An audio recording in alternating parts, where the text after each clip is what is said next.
بسم الله الرحمن الرحيم. الحمد لله رب العالمين، ثم الصلاة والسلام على أشرف الأنبياء المرسلين محمد بن عبد الله وعلى آله وأصحابه ومن تبعهم بإحسان إلى يوم الدين. أما بعد، فالسلام عليكم ورحمة الله تعالى وبركاته. بل الأمريكا لو وكيكونا نبوكيكو كامبي أو فوني إسلامية فوليه Silamɛya foli tɛmɛnen kɔfɛ an ko an bɛ Ala tando masa min tandoli ka kan, an bɛ Ala tando lahala bɛɛ lajɛlen. Ala tando kɔfɛ an b'a ɲini Ala subahana fɛ a ka nɛɛma ani kisi a ko si a ka cibaga ma n'o ye an kuntigi Mamadu alayhi salatu wasalam. Ani an bɛ Ala deli an kuntigi Mamadu ka so dungoyaw n'a ka sahabaw ani mɔgɔ mɔgɔ n'o tugula cibaga ba ka taa sira kan, an bɛ Ala deli an n'o bɛɛ lajɛlen. Balma lamɛlikɛlaw, an ka bi walanda bɛ bɔla fɛn min kan o de ye furuso kiciw kumaba dɔw. An sela yɔrɔ min na o de ye kumana min na furu kɛla cɛ n'a muso cɛ. Alhamdulillah. O tola furu kɔnɔna la bɛnbaliyaw nana. O bɛnbaliyaw kan ka dilan cogo min na an y'o kibaruw ɲɛfɔ aw ɲɛna. O bɛnbaliyaw sira min tala sariya bolo ko k'o baaraw kɛ olu fɔla o baaraw tala laɲiniw ma sɔrɔ. Donc mun de bɛ kɛ furusa? Laɲini tɛ furusa ye, mais degun dɔ n'o nana o de bɛ furusa sira don furukɛɲɔgɔnmaw ni ɲɔgɔn cɛ. O furusa sira min n'o fana bɛ don la an k'olu fana tɛ kojugu ye. Mɔsɔn kuma dɔ o furusa sira ta o le ka fisa, o le ka ɲi ka tɛmɛ cɛ n'a muso o bɛ furu ɲɔgɔnma u bɛ ɲɔgɔn kan, mais furu ya laɲini si tɛ o ni ɲɔgɔn cɛ. Degun ani gbɛlɛya o sugu bɛɛ o le bɛ o ni ɲɔgɔn cɛ. Kan bɛn tɛ yen, cɛ bɛn tɛ yen, dususuma tɛ yen, hakilisigi tɛ yen, lon bɛɛ gbɛlɛya de bɛ yen. O tɔɔrɔw bɛna kɛ sababu ye ni ka se muso kɔmɔgɔw ma, ni ka se cɛ yɛrɛ kɔmɔgɔw ma. N'o de sera o ma, o bɛna mun de bɛna bɔ o la? Sinji tigɛ, balimaya tiɲɛ, sigiɲɔgɔnya tiɲɛ, o bɛ na. Donc sɔn ka taa se o ma, sariya ka sira min di o de ye furusa ye.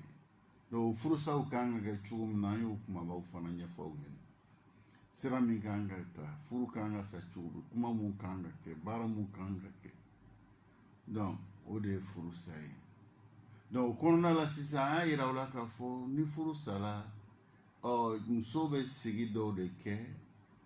Ni muso min bɛ laada yɛlɛ a bɛ laada sigi ko 3 kɛ, ni min tɛ laada yɛlɛ o bɛ kalo 3 sigi kɛ. Ni degun fana ka min sɔrɔ kɔrɔ bolo ma ou bien bana bolo ma, ale tɛ laada yɛlɛ, ale fana ye kalo 3. Kalo 3 sigi min ni muso tora o kɔnɔna la, Ala yɛlɛmali masa ye, a bɛ se ka suko ni dugubɛ gbɛlɛya min bɛ yen, tɔɔrɔ min tun bɛ, Ala bɛ se ka na ni sababu wɛrɛ min bɛ se ka kɛ sababu ye k'o nɔgɔya, k'o gbɛlɛya nɔgɔya, ka gbɛlɛya ni wuli ka bɔ yen ka na ni nɔgɔya ye. N'o ne nana kɛ, cɛ e bɛ fɛ ka muso, i kun ko k'i b'a furusa min kɛla, i nana ye i ta furusa ma bɔ. Ni furusa ma bɔ mun de bɛ kɛ? Donc i bɛ muso kɔsegin, i b'a kɔsegin k'a bila i ka mara kɔnɔ. K'a fɔ n kun ka furusa n ta ma bɔ. Donc o furusa min kɛla ni le ta ma bɔ, ne bɛna muso min kɔsegin, kiiti min b'o la a bɛ fɔ o ma ko raja'a, n ka muso kɔsegin. O kɔsegin sariya ye kuma mun fɔ o la, an bɛ k'aw hakili lajigin o kumabaw de la. An ye walanda 2 kɛ o la, bi ta y'a walanda 3nan ye. An bɛ Ala deli, an b'a ɲini Ala subahana fɛ, an bɛ k'aw hakili lajigin o kumabaw mun na, o baaraw k'o nɔgɔya ne ni aw ma ya Rabbi Ala m'o kɛ. An nana se yɔrɔ min na n'o de ye an karamɔgɔ ko al-mas'ala sadisa an tahsula raja'atu ba'da dukuli bi zawjatin mutallaka. Takunu raja'atu li zawjatin madkhulu biha wala raja'ata li ghayri madkhulu biha. An karamɔgɔ ko masala 3nan min n'an bɛna kuma daminɛ o la, o y'a yira n'a k'a fɔ cɛ e bɛ se k'i muso kɔsegin, muso min n'i bɛ se k'a kɔsegin n'i y'a furu sa, o bɛ kɛ muso ye i dɔla ni min ye, bi mana dilan tɛmɛna e ni min cɛ. angara mo ko la sisa takunu raja'a li zawjatin madkulu biha da muso ko sigili o be kɛ o kiti be kɛ muso jumɛn muso min ne y'a furu di dɔ la n'a ye bi mana dilan tɛmɛna e n'a cɛ donc angara mo ko la sisa wala raja'at li ghayri madkulu biha donc muso min ne le y'a furu ka furu sa ka sɔrɔ e ma don n'a ye dilan ma tɛmɛna ɲɔgɔn cɛ ma lakulonya n'a ye ko sigili tɛ o muso ma angara mo be mi fɔ an ɲɛna ka bɛn ni mawda an bɛ ala dali an b'a ɲini Allah subhanahu fɛ o faamuya ko nɔgɔ ni na ma ya rabbi ala mo kɛla al-adila awalan min al-kitab angara mo k'i bolo kɛ kuma min na ni ko baara kɛ ni ka ni kiti ni sigi o de ye kuranɛ yɛrɛ ye qala ta'ala يا أيها الذين آمنوا إذا نكحتم المؤمنات ثم طلقتموهن من قبل أن تمسوهن فما لكم عليهن من عدة تعتدونها فمتعوهن وسرحوهن سراحا جميلا على المؤمن ويللا أو مؤمن كما أيو ويل كنا يؤمن مسو فرو وكوفي أنا نكون فرو سكاسورو غلامة من أول نوجه ko idasigi tɛ n'aw bɛ o idasigi kɛ n'olu ye k'o t'o la min ɲinini b'aw fɛ a ka muso ninnu dagamuta a k'o bilabila ko ɲuman na sariya ye min fɔ an ɲɛna ka bɛn ni ma o ye o bila ko ɲuman o ka kan ka kɛ cogo min na walada lɔlɔw de kan y'o kumabaw ɲɛfɔ aw ɲɛna walada tɛmɛni an bɛ ala dali an b'a ɲini Allah subhanahu fɛ o faamuya ko nɔgɔya an ma ya rabbi ala m'o kɛla wajihu dilala بين الله سبحانه وتعالى أنه لا عدة على غير مدخول بها فتبين بمجرد طلاقها وتصير كالمدخول بها بعد انقضاء عدتها لا رجعت عليها ولا نفقة لها آية من كلنا أنغرا موي يعني استدلالك كي بولولا آية نكا وكا آية نكورو لا يني من فلي وكو على با يني نانفه ala ka bo a ka sani k'a yira na muso min n'i y'a furu ni dilan ma tɛmɛ e n'ale ni ɲɔgɔn cɛ ko i dasigi tɛ o ma bi mujara ni le kɔni y'ale bila dɔrɔn ale bɛ kɛ komi muso min i y'o furu ni dola ni ɲɔgɔn cɛ n'ale i dasigi banna ale kan ka i dasigi min kɛ n'o banna ka ban e tɛ se k'o kɔsegin tugun min kɛ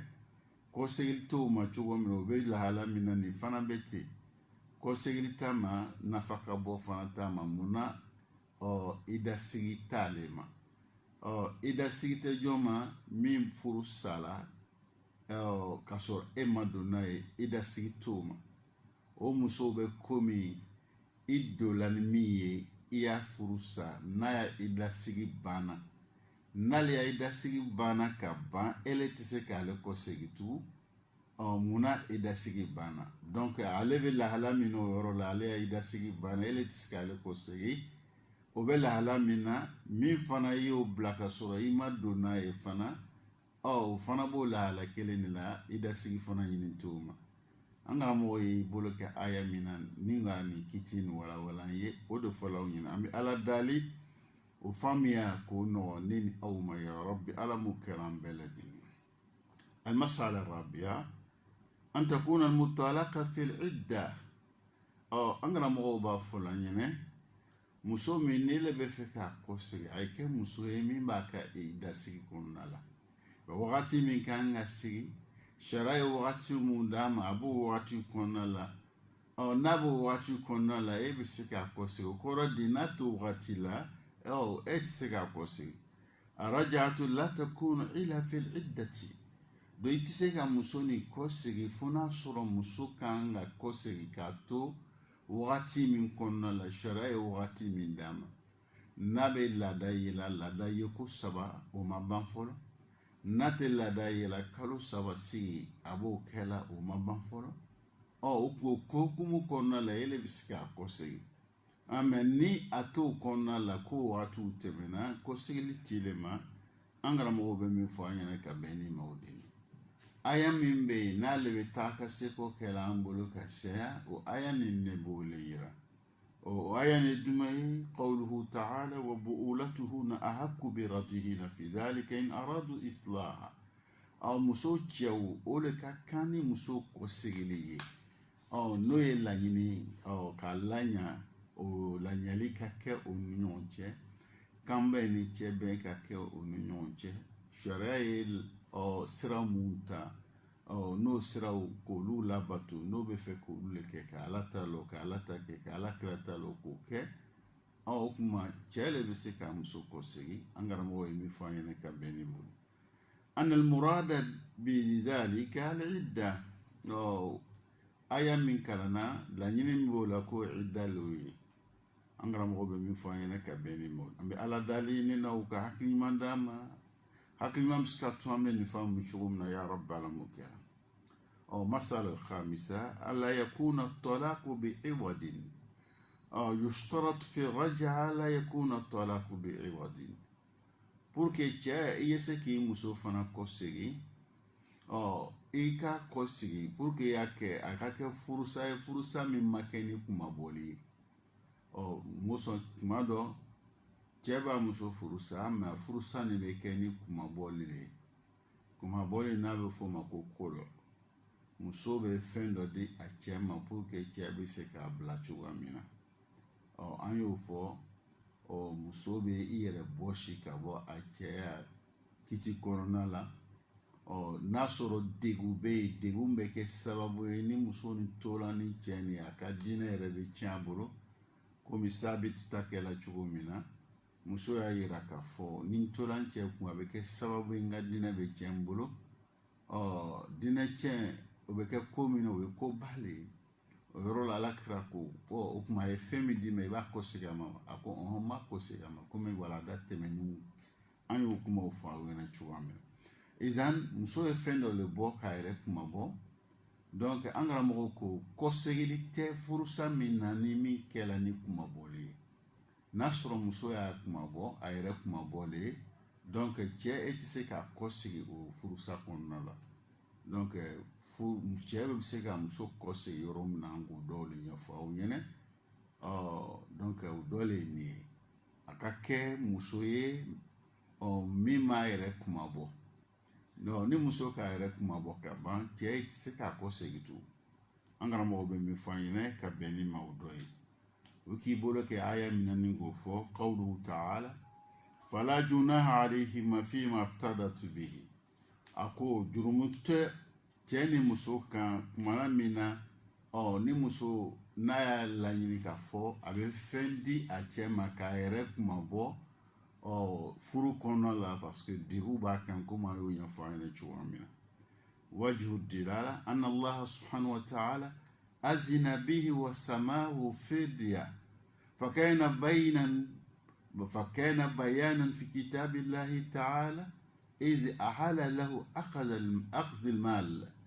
أنه إذا ملك مالا عوضا من شيء لم يجوز أن يكون له على ما ملك به المال سبيل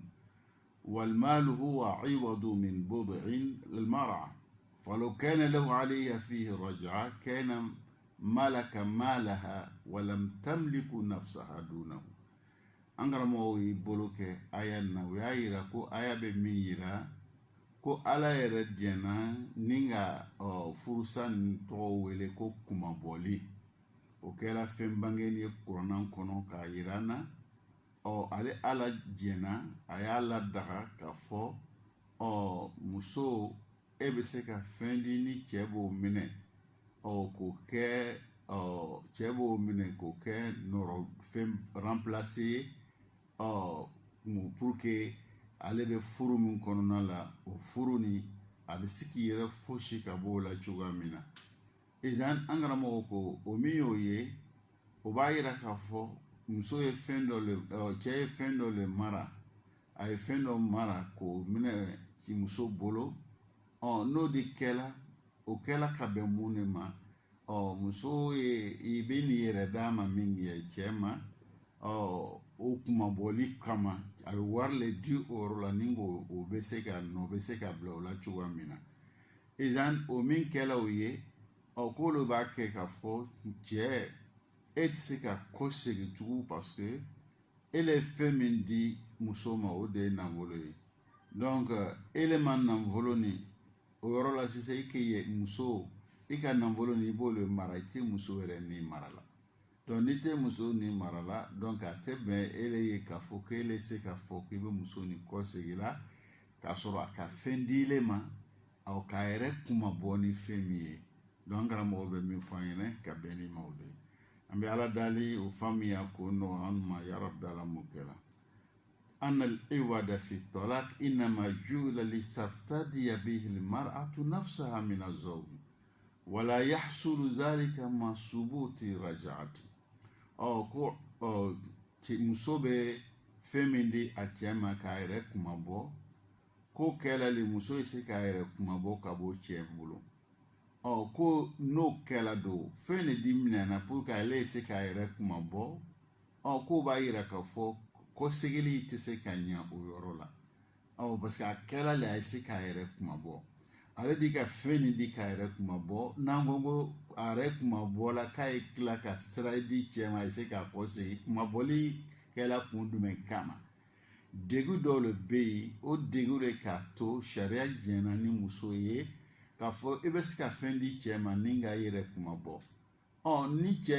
o fɛnw dila cɛ ma pour que muso ye se k'a yɛrɛ kuma bɔ cogo di an b'a fɔ o cɛ kelen ma muso kɛni kɔ k'a yɛrɛ kuma bɔ o funafolow dila cɛ ma ko ka tila ka sira di cɛ ma a ye se ka muso kɔsegin o bɛ ɲɛ cogo di sisan donc n'o kɛla sisan i b'a ye an ka degu dɔ lase muso ma degu jumɛn lasela muso ma nafolo min bɔla a bolo k'a di cɛ ma k'a yɛrɛ kuma bɔ an tilala ka sira di cɛ ma cɛ ye a kɔsegin o tɛ ɲɛ o an karamɔgɔ ko a tɛ bɛn ka bɛn yɔrɔ min ma o dɔ ye an bɛ ala dali ne ni aw ka hakili ɲuman d'an ma hakili ɲuman bɛ se k'a to an bɛ nin faamu cogo min na ya rabbi ala m'o kɛla alimasala sadisa an takuna muayyanatan cɛ bɛna muso min kɔsegi n'ale bɛna muso kɔsegi a ye kɛ kumakan ye ka ɲɛsin muso ma min dogoli tɛ o laɲini ye jumɛn ye n'a sɔrɔ muso fila le b'a bolo walima saba walima naani muso naani n'ale bɛna min kɔsegi a y'a lankɛnɛmaya k'a bange a kana kɛ fɛn ye fɛn min dogonin don o de ye laɲini an takuna muayyana يشترط في المرتجعة التعيين إذا ما طلق الرجل إحدى زوجاته وأبهم أو طلقهن جميعا ثم رجع إحداهن an kana mɔgɔw ka min fɔ an ɲɛna n'a sɔrɔ muso cɛ ka min furu sa aw fila lo walima saba lo b'a kun walima naani min de furu sa la a m'o la kɛnɛmaya a m'o bila kɛnɛ kan n'ale nana k'a fɔ k'a bɛ o kɔsegi min bɛ kɔsegi la fo k'o le bɔ tɔw cɛ la a ye tɔgɔ ta walima a ye mankutu fɔ min bɛ ale bɔ muso tɔw cɛ la n'a sɔrɔ la ko o fila le furu sa ɲɔgɔn fɛ walima o saba lo ale de bɛ fɛ ka kelen kɔsegi min bɛna kɔsegi ale bolo fo ka kɛ muso ye min lankɛnɛma la kɛnɛ kan bi maana min lɔnni no ka bɔ tɔw ninnu cɛ la o bɛ kɛ kuma jumɛn n'a sɔrɔ muso fila walima saba walima naani o le bɛ cɛ fɛ an karamɔgɔ bɛ min fɔ an ɲɛna ka bɛn ni ma o dɔ ye an bɛ ala dali an b'a ɲini ala subahana fɛ ni n'aw ka hakili ɲuman d'an ma an bɛ se ka ninnu faamu cogo min na ya rabbi ala m'o kɛla ne n'aw bɛɛ lajɛlen alimasala sabiya masala 7 an karamɔgɔ b'a fɔ walaw karihat ay law karihat zawjatu raja'a فإنها تثبت لقوله تعالى وبؤولتهن أحق بردهن في ذلك cɛ ka muso bila muso bɛ ladasigi kɔnɔna la ladasigi min bɛ kɛ la ni kalo labɔ bɛ muso sɔrɔ muso kan ka o siɲɛ 3 kɛ n'o t'a sɔrɔ a kan ka kalo 3 sigi le kɛ o kɔnɔna la an ko cɛ bɛ se ka muso kɔsegi k'a sɔrɔ a kun y'a fɔ k'ale y'a muso bila a bɛ se k'a kɔsegi n'a ko a b'a kɔsegi n'a sɔrɔ kɔsegili man di muso ye i kan bila ka ban n tɛ segin tugun ne tɛ ya furu la tugun la o tɛ yen muso tɛ se k'a bɔ hali n'a man diya ye hali n'a man di muso ye ko cɛ ko a b'a kɔsegi la n ko sɔn muso nin bɛ cɛ ka kiti le kɔnɔ na a bɛ furu kiti kɔnɔna la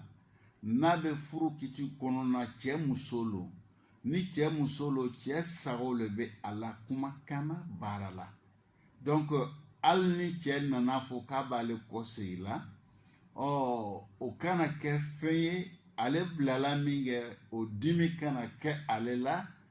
cɛ nana fɔ ko ale b'a kɔsegi la mais ne tɛ segin tugun nti ya furu la tugun la o t'i de bolo parce que i ma bɔ ya furu la dɛ e b'a ya musoya kɔnɔna la n'i ye silamɛ muso ye o kuma silamɛya min n'i le b'o hukumu kɔnɔna la o silamɛya ko cɛ muso le i ye i ma bɔ ya musoya kiti kɔnɔna la n'i ma bɔ ya musoya kiti ye kɔnɔna la donc a bɛ se k'i kɔsegi wagati bɛɛ lajɛlen madama i le bɛ wagati kɔnɔna la sariya ka wagati min di le ma n'o ma ban fiyewu donc cɛ muso le ye a sago b'i la ɲɛ bɛɛ ma donc o ye sariya ta le ye donc nin yɔrɔ na an bɛ dɔw mɛnna kuma dɔ muso dɔw fɛ cɛ y'a furu sa k'a to laadasigi kɔnɔna la ni cɛ nana fɔ ko n ta ma bɔ ye k'a bɛ kɔsegi muso bɛ muruti ko fiyewu k'ale tɛ yen i k'an bila ka ban sin tiya furu la donc muso bɛ sin ka y'a minɛnw cɛ ka taa mɔgɔ k'a k'ale bila ka ban la a tɛ bɛn i ma i y'a minɛnw cɛ ka bɔ mɔgɔ sɔrɔ i b'i cɛ ka furu kɔnɔna le la i ma bɔ ya furuso kɔnɔna la ban furuso kiti e b'o kɔnɔna la n'i le b'o kɔnɔna la muso de ye dɛ a muso le ye jɔn de ko k'a muso ye sariya ye jumɛn ye an bɛ silamɛya min kan n'ala ye o sariya o silamɛya d'a ma ni ka ciden ci ka na ma n'o ciden y'an kun ni Muhammad alayhi salatu wasalam korona min dira an kuntigi Muhammad ma ka na an ka sariyaw ɲɛfɔ aw ɲɛna ni an karamɔgɔ an kuntigi Muhammad fana k'o sariyaw ɲɛfɔ aw ɲɛna n'an karamɔgɔw k'o walawala k'o ɲɛfɔ aw ɲɛna o ka min ɲini e muso fɛ k'i to i ka laadasigi kɔnɔ k'i bɛ i cɛ ka kiti le kɔnɔ i cɛ sago le b'i la donc n'a ko ale ta ma bɔ o kuma a sago le b'i la ale bɛ i b'a ya furu kɔnɔna de la donc nin ye silamɛya le ye silamɛya sariyaw de ye nin ye n'an ko an ye silamɛ ye anw kan ka baara kɛ ka bɛn min ma o de ye nin ye n'i le ko ye silamɛ ye n'i le ma baara kɛ ni nin ye n'i ye fɛn kɛ min ni tɛ kelen o kuma e de k'a yira k'a fɔ e ma silamɛya baara kɛ silamɛya baara kɛ jɔn de bɛ na anw sara parce que an ka silamɛya baara kɛ o ye ala de ye ni silamɛya fana ma baara an bolo jɔn de fana bɛ na an sara jangata la o ye ala de ye donc fɔ an ye nin filɛ i fa tɛ nin sara i ba tɛ nin sara sara bɛ jɔn de bolo a bɛ ala de bolo ala de b'an sara la an ka fɔtaw n'an ka kɛtaw la donc ni an ko an ye silamɛ ye silamɛya bɛ fɛn min ɲini anw de b'o kɛ pour que an bɛ sara sɔrɔ ala bolo pour que an se ka sara sɔrɔ ala yɔrɔ ala bɛ min ɲini an fɛ ala kɛra nana ka n'o sira don an kɔrɔ an bɛ baara kɛ ka bɛn o le ma n'an ma baara kɛ ka bɛn o ma kuma sara t'an ye dɛ an bɛ ala dali an b'a ɲini ala subahana fɛ ni kiti kumabaw mun n'an bɛ k'o lase aw tulo ma o faamuya k'o baaraw nɔgɔ ne ni aw ma ya rabbi ala m'o kɛ la donc an ka sariya de nin ye kuma bɛɛ n b'a fɔ aw ɲɛna ani kunfinya tɛ ɲa kuma bɛɛ n b'a fɔ aw ɲɛna e tɛ se k'a lɔ i yɛrɛ ma n'i ma kalan kɛ e ma gɛrɛ karamɔgɔ la donc min cɛ ka ɲi min b'an bɛɛ dɛmɛ min b'an bɛɛ lafiya min bɛ hakilisigi d'an ma o de ye an bɛ fɛ ka fɛn fɛn kɛ an y'a ɲɛɲini ne bɛ fɛ ka nin kɛ yala nin bɛ cogo di sariya la ne ka nin kɛ ta ou bien n kan ka nin kɛ o kuma a bɛ ɲɛ cogo di sira jumɛn bɛ yen o siraw bɛ don aw kɔrɔ mais olu tɛ kɛ la olu tɛ kɛ la an mako si yɛrɛ le t'o la donc sariya de n'i ma ɲininkali kɛ a lɔn ko bɛ gbɛlɛ e ma kalan e ma ɲininkali kɛ i b'i terikɛ kalankɛlaw ye e b'a ye i bɛ to dibi kɔnɔ dɛ an bɛ ala dali ne ni aw hakili ɲuman k'o di anw ma ya rabbi ala m'o kɛ an bɛɛ lajɛlen o kɔfɛ an karamɔgɔ y'a yira n na walam yustaratu subhanahu wa ta'ala ridda zawja ko ala ma muso ka diɲɛ ala m'o ɲini dɛ muso diɲɛ t'a la an karamɔgɔ bɛ min fɔ an ɲɛna ka bɛn ni ma o dɔ le الفرق الثاني ما لا يشترط في زوجة مرتجعة kiti min n'an bɛ k'o lasaw ma o bolo fara dɔ ye jumɛn ye an karamɔgɔ bɛna min fɔ fɛn min bɛ yen n'o tɛ sariti ye muso ta kɔsegili la المسألة الأولى في ذلك إعلام الزوجة بالرجعة. لا يشترط إعلام الزوجة بالرجعة، فإن راجعها الزوج دون علمها صاحت الرجعة، وهذا باتفاق المذاهب الفقهية الأربعة: الحنفية والمالكية والشافعية والحنابلة، وحكي الإجماع على ذلك، وذلك لأن الرجعة إمساك للمرأة بحكم زوجية، فلا يعتبر فيها شيء كالإعلام ونحوه. مسألة من نامكو لداوما ode muso min ni y'a bila ni le bɛ fɛ ka kɔsegi yala kɔsegili ni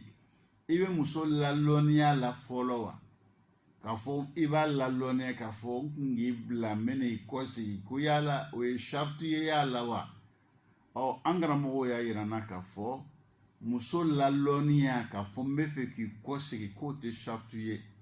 donc i b'a kɔsegi hali n'i ma fɔ a ɲɛna kun bɛ fɛ k'i kɔsegi la k'o le tɛ sariti ye, k'i bɛ muso ka diɲɛ le ɲinina o la n kun k'i furu sa mɛ n bɛ fɛ k'i kɔsegi e de ko di la o tɛ ɲina fɛ yɛrɛ. O ta ya hukumu kɔnɔna la, n'o ta ya hukumu kɔnɔna la an karamɔgɔ ko mana ɲini a fɛ. فإن رجعها الزوج دون علمها صحت رجعة. ni cɛ ka muso kɔsegi n'ali n'a ma lalɔnniya ko kɔsegili o ɲana, kɔsegili ɲana jɔn le ko ten k'a ɲana? An karamɔgɔw jumɛn? Mazhabu naani min n'an bɛ o kumakanw lɔnna ka caya n'o de ye malikiyaw ni shafiyaw ni hanabilaw ani hanafiyaw, olu lɔnnibagaw bɛɛ lajɛlen bɛnna o le kan k'a yira an na k'a fɔ muso ka diɲɛ ɲini o ɲini tɛ anw fɛ kuma na minɛ ne le bɛ fɛ k'a kɔsegi. An karamɔgɔ ka min fɔ an ɲɛna ka bɛn ni ma o dɔ ye. وذلك لأن الرجعة إمساك للمرأة. muso kɔsegi o de ye ka muso minɛ a ka furu hukumu kɔnɔna la. Donc ni muso minɛ a ka furu hukumu kɔnɔna la, ko muso jɛɲini t'o la, min ɲini bɛ fɛ dɔrɔn i k'a minɛ ko ɲuman kɛ, mɛ ko ile b'a jɛn ne ɲini n'ale ka minɛli la ko sariya m'o ɲini an fɛ. An bɛ Ala dali, an b'a ɲini Ala Subahana fɛ o kiti min n'an bɛ k'o lase aw ma o faamuya k'o nɔgɔya ma ya Rabbi Ala m'o kɛ la. Kiti nin bolo fara filanan ye jumɛn ye? رضا المرأة برجعة. لا يشترط في الرجعة رضا زوجة، فلزوج ارتجاء زوجته شاءت أم أبت. an karamɔgɔ y'a yira n na k'a fɔ cɛ n'i ye muso furu sa ne bɛ fɛ k'a kɔsegi, muso jɛɲini t'a la, a diyala ye wa a ma diya ye wa, madama i da sigi kɔni ma ban e le sago le bɛ muso nin na, e ka kumakan de bɛ mɛn.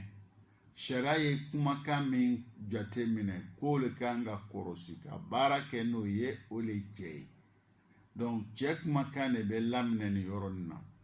O bɛ kɛ kuma jumɛn? Muso kan ka wagati min sigi n'o le ma ban fɔlɔ. N'o wagati ma ban o kuma muso nin bɛ cɛ ka kiti le kɔnɔna. N'a bɛ cɛ ka kiti le kɔnɔna, cɛ bɛ se k'a kɔsegi a muso diɲɛ t'o le la. A diɲɛ yɛrɛ tɛ ɲini fana. Ala m'o diɲɛ d'a ma, Alakira alayhi salatu wasalam m'o diɲɛ fana d'a ma. Munna ale bɛ cɛ ka kiti le kɔnɔ? Munna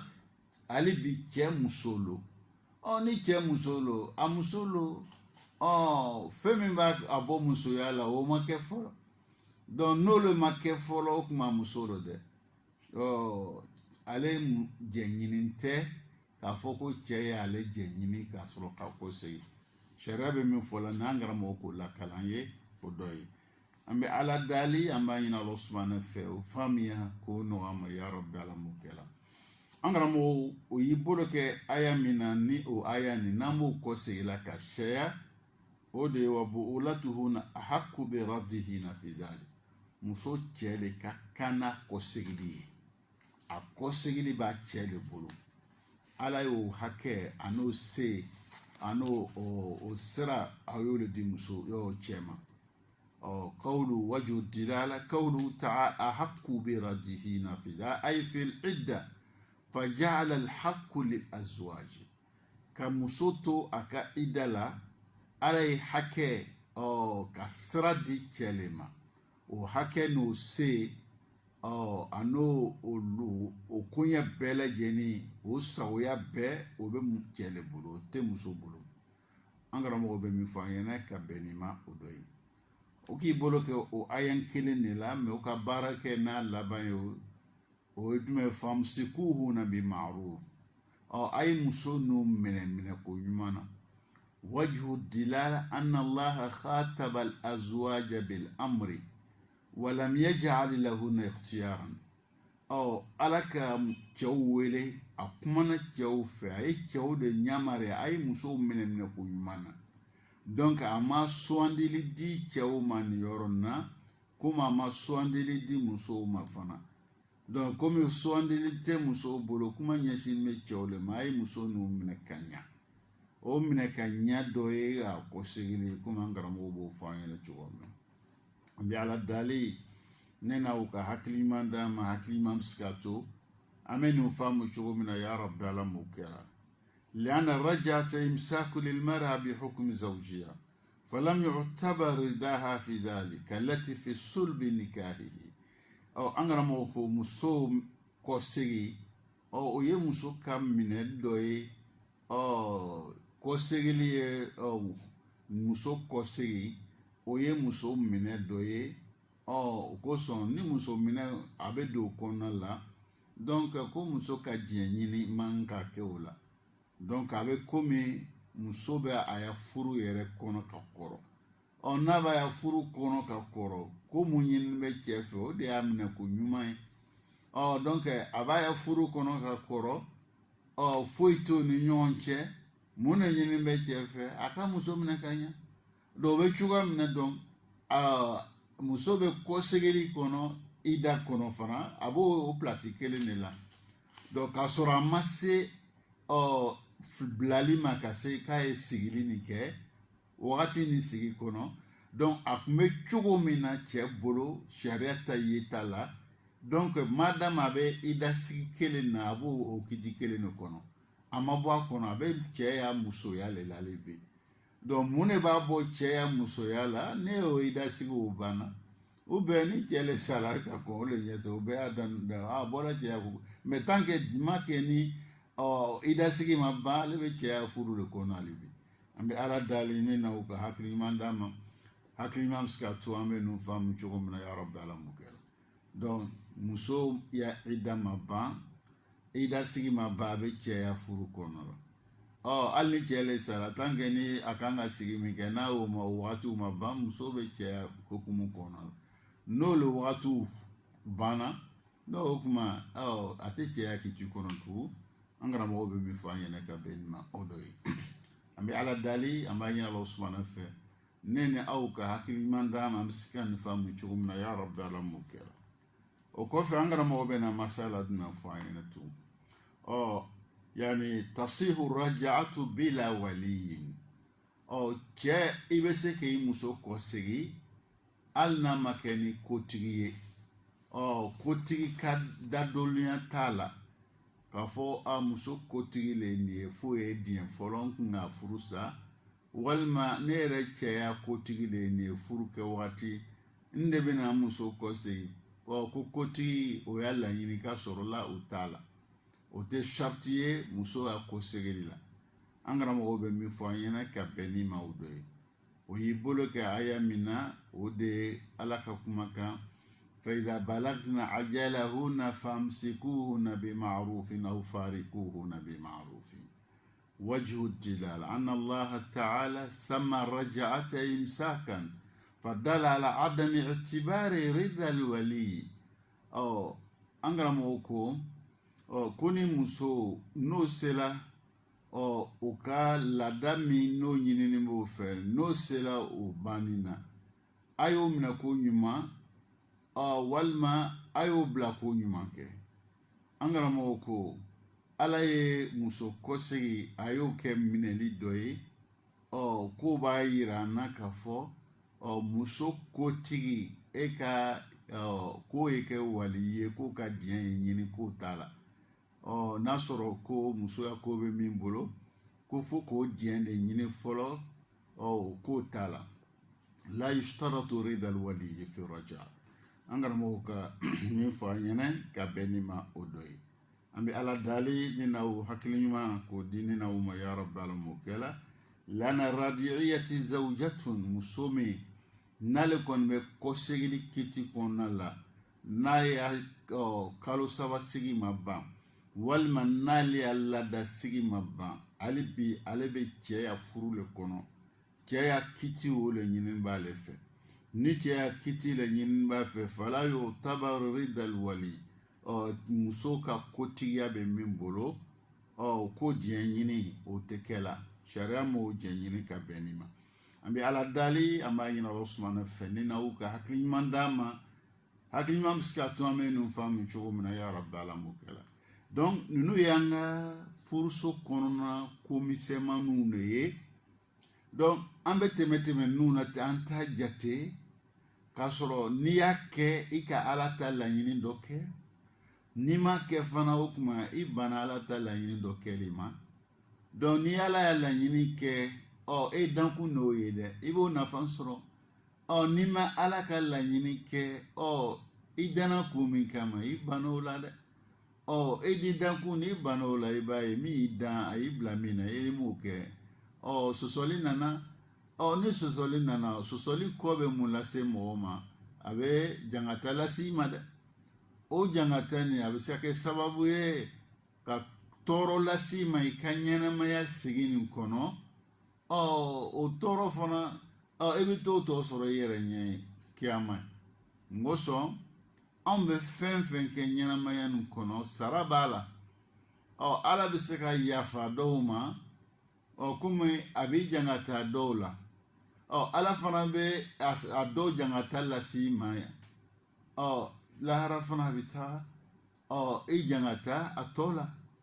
kuma dɔ i bɛ kojugu caman kɛ a tɛ foyi k'i la yan mɛ a bɛ k'i bila k'i kɔnɔ lahara kuma dɔ fana i bɛ kojugu caman kɛ o kuma a bɛ na i minɛ dɔɔnin ma a t'a bɛɛ filɛ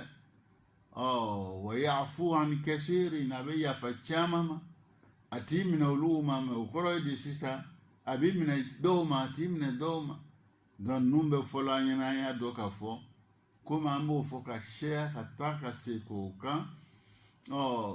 ele bɛ ala sɔsɔ n'i ka ala sɔsɔ ko kɛ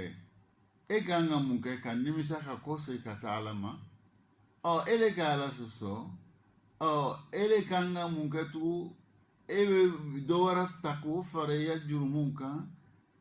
i ka ala sɔsɔ min kɛ e bɛ kɛ sababu ye ka mɔgɔ wɛrɛw bila olu b'o ala sɔsɔ baaraw a n'o kuma mun lakali olu bɛ dɔ le fara tugun ele ka ala sɔsɔ nin kan n ko sɔn i b'o lakali min kɛ n'a ma kɛ a kɛcogoya la donc i ka dɔ fara i ka doni kan tugun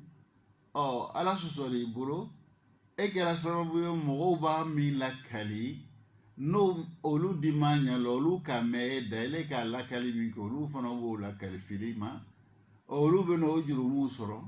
olu fana ka jurumu fana o bɛɛ lajɛlen bɛ lajɛ ka fara e ta kan parce que e de y'a daminɛ alibadu azlam e de y'a daminɛ o kosɔn n'an bɛna baara kɛ an y'a kɛ sɛbɛya la n'an bɛna kuma fɔ an y'a kɛ ni tiɲɛ ye donc an bɛ ɲɔgɔn tifara lahara dogo tɛ yen an ka fɔtaw n'an ta kɛtaw a bɛ na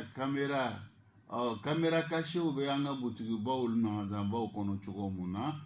a n'an ye baaradakɛyɔrɔbaw la n'i ye ko dogo la ka ko dɔ kɛ kuma kamera bɛ y'a ye n'o nana fɛsɛfɛsɛ a bɛ lɔ ko e de kun ka nin cɛnni kɛ nin don nin na donc o bɛ cogoya min na ala fana fɛ a bɛ tele an bɛna baara n'an b'a kɛ la o kuma kibaruyaw bɛ d'an ma e yɛrɛ sɔlɔnw bɛna kibaruya d'i ma i sɔlɔnw bɛna seereya ne le ka nin kɛ tan ne le ka nin fɔ tan ne le tagala ni yɔrɔtigi sinɛ na dogo t'a la aw tagala yɔrɔ min na o kɛra dugukolo min kan fana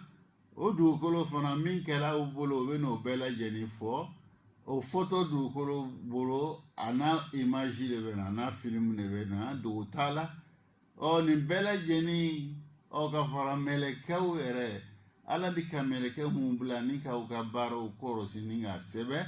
olu fana bɛ na n'u ka lɔnni ye o bɛ na n'a ye ka fara dalilu kan min b'a yira k'a fɔ olu mi tɔɲɔ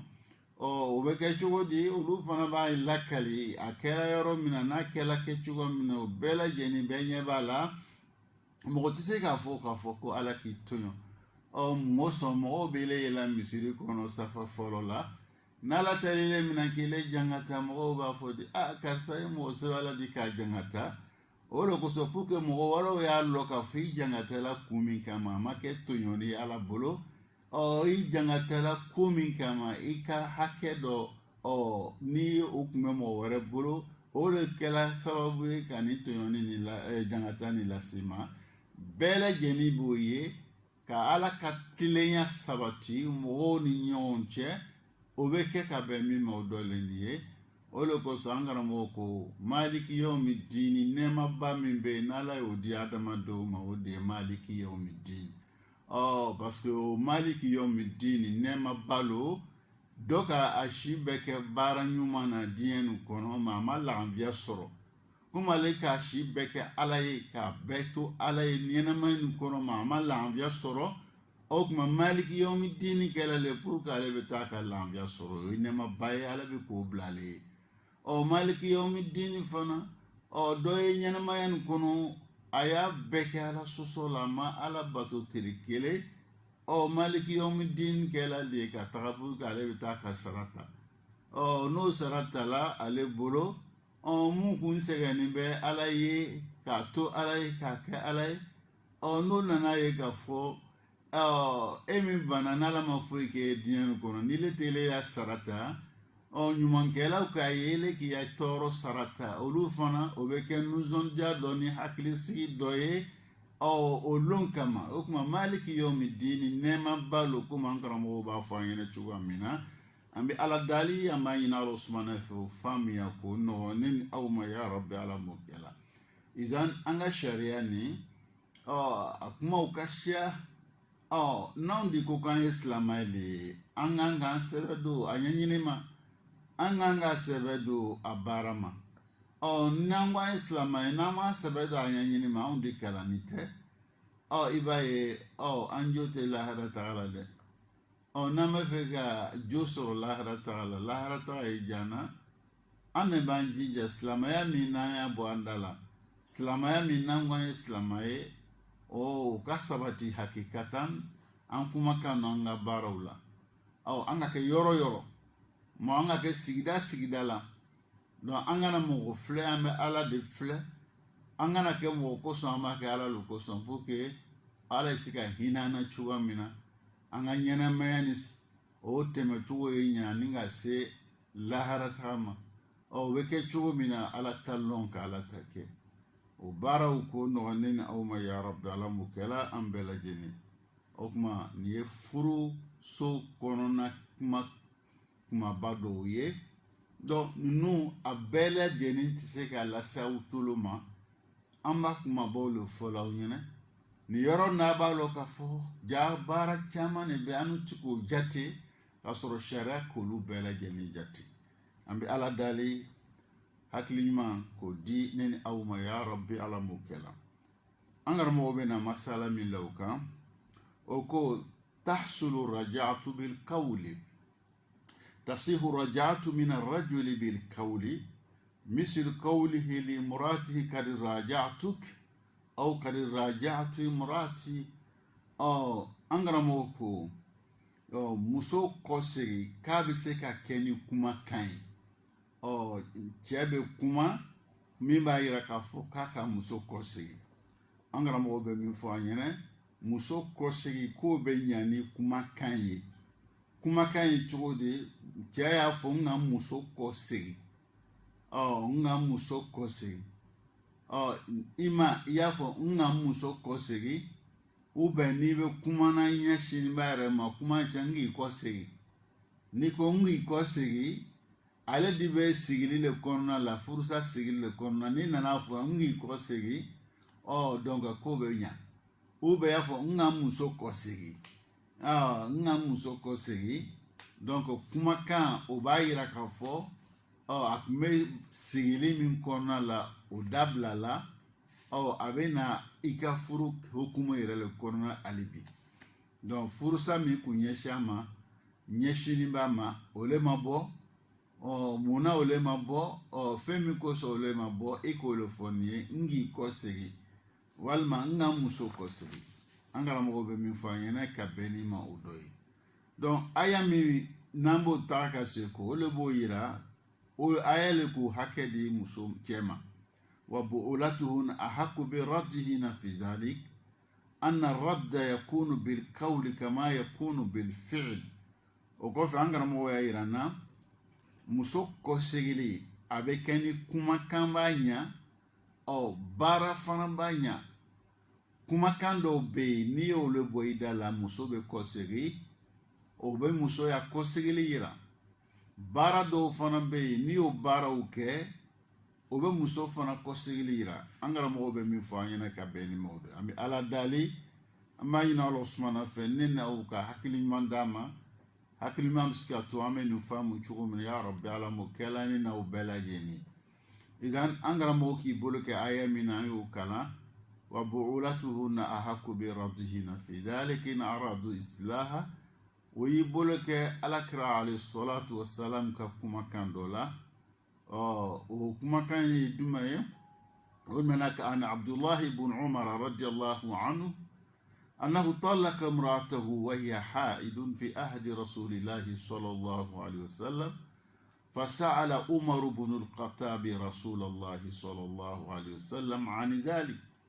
فقال له رسول الله صلى الله عليه وسلم مره فليراجعها ثم ليتركها حتى تطهر ثم تحيد ثم تطهر ثم إن شاء أمسك بعد وإن شاء طلق قبل أن يموت فتلك العدة التي أمر الله عز وجل أن يطلق لها النساء إذن ني حديثي نمنا كابو عبد الله بن عمر في علامة جنامة أيا يركفو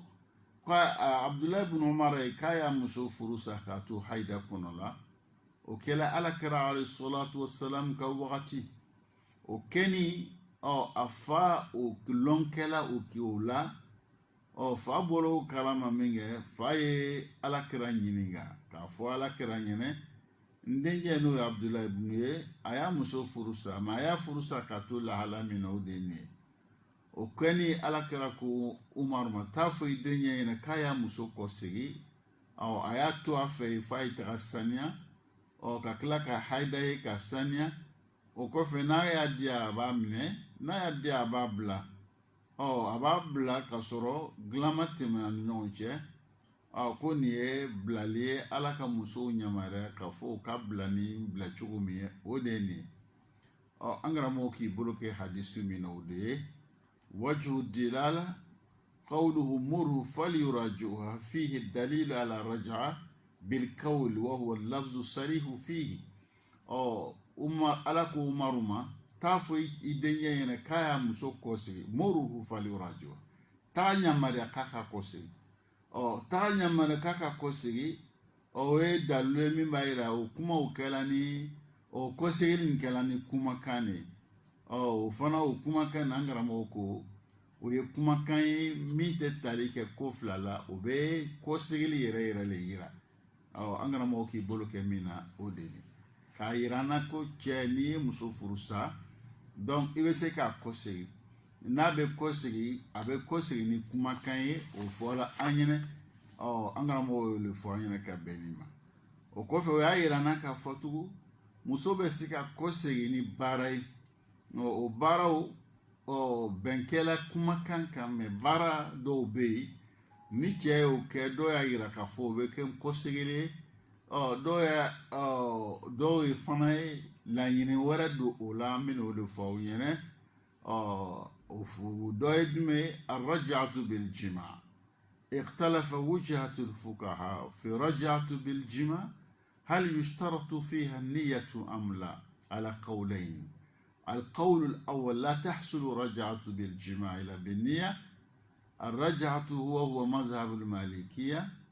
ورواية أحمد وبه قال إسحاق واختاره الشيخ ابن تيمية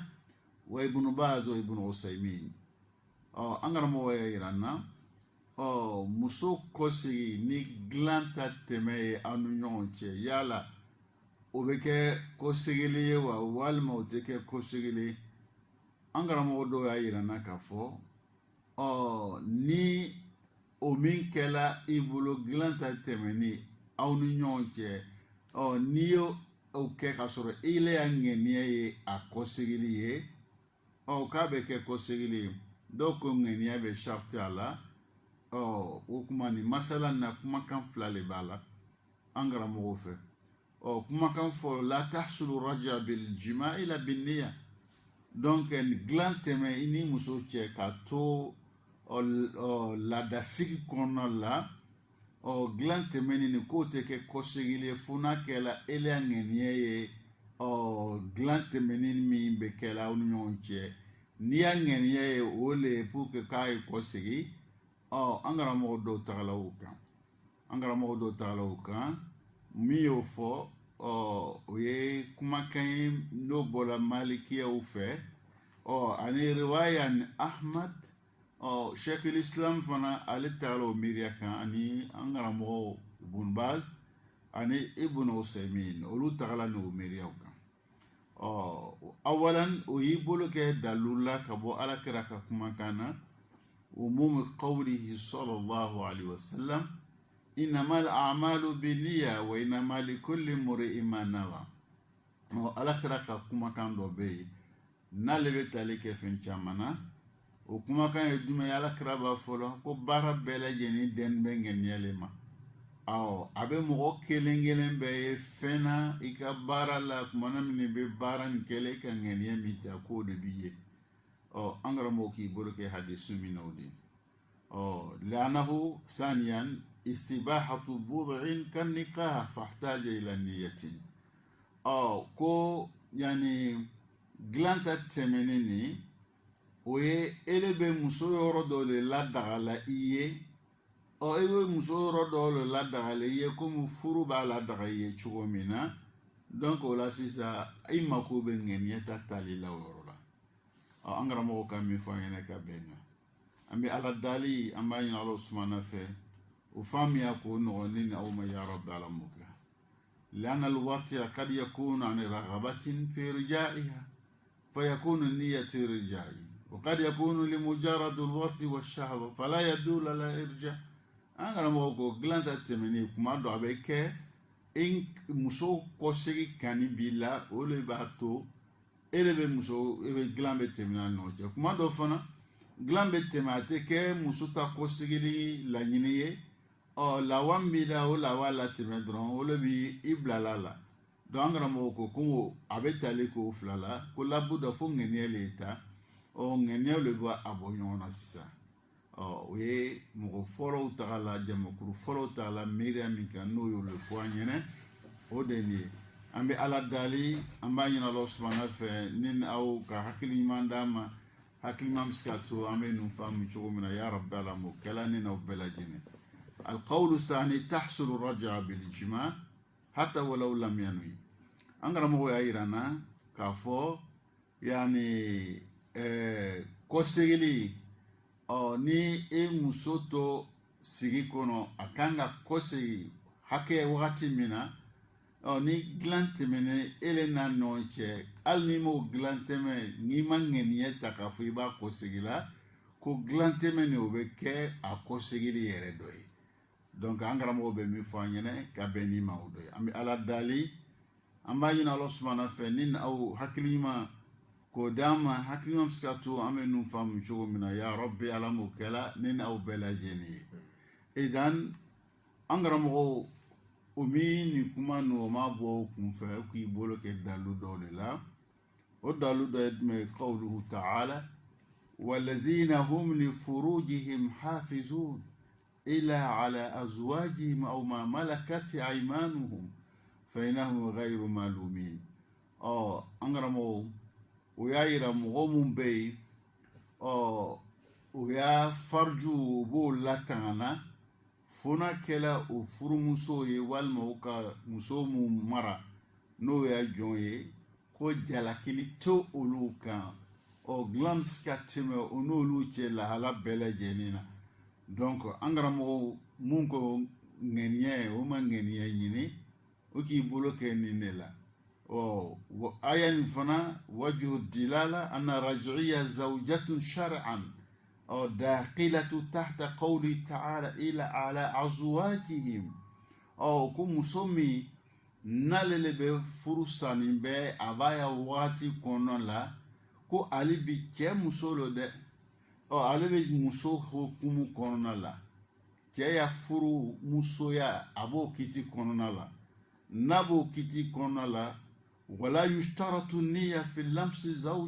zawjatin wa taqbiluha wa watiha juma'an n'a bɛ cɛ ya musoya hukumu kɔnɔna la